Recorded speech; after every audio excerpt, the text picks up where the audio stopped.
In Ethiopia, this is the way most people still wash their clothes. As our three young explorers have just found out, in this region, this is also the only natural source of fresh drinking water that never dries up. For the several 100,000 people who live near its banks, it's also an open sewer.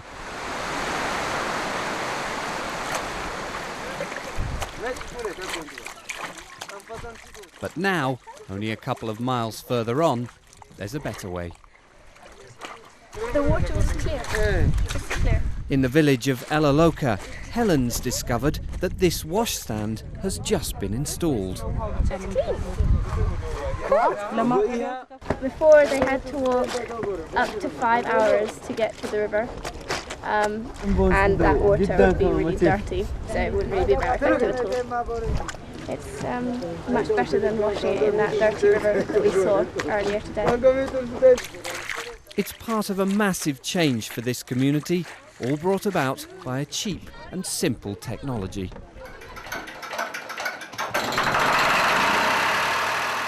This water pump is the result of a project funded by the charity WaterAid, by money raised here in the Midlands. It's bringing naturally filtered water up from deep underground, a source that should never run dry, and feeding it to a network of communal standpipes. It's a huge and immediate contrast. This is what the girls saw yesterday, a fly-infested pond that's the only source of drinking water in the village of Gupafelka. Animals also use it. Malaria, cholera and premature death are common. It's only a matter of months since Elaloka faced the same plight. But now the water is clean, clear and plentiful, and the village has been transformed. Sherilyn's being put to work. It's hard graft, but in Elaloka it's almost a pleasure. Until the pump and taps came, they didn't have time for food preparation like this. The nearest water was a 5-hour walk. With the help of a translator, Sherilyn is finding out just how much that means. How has it helped them?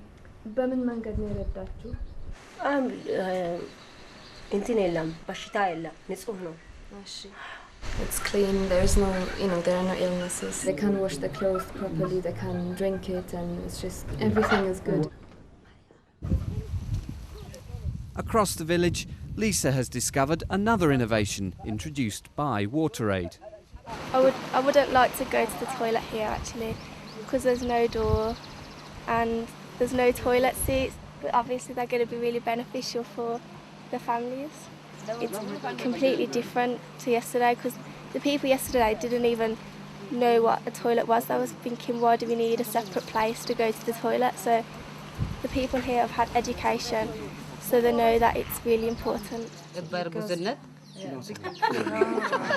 And they also know they can look forward to the future with optimism. You said that the girl is pretty, and she said because when I was pregnant I started to drink clean water, that's why she becomes pretty. Even now she's been, bathed with clean water, that's why she's pretty. Yeah.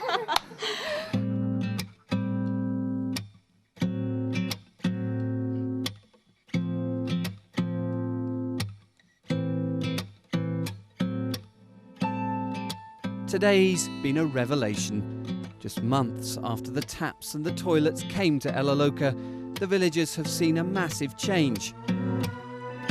How much more will their lives be transformed in the years to come?